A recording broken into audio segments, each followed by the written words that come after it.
When you have signed up or logged in, you will be on your welcome site.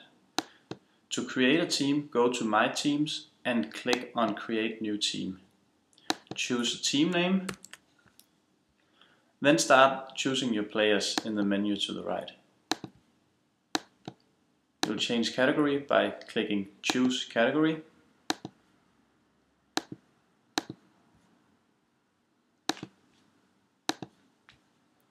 You have a budget of maximum 1 million. You can also see your remaining budget.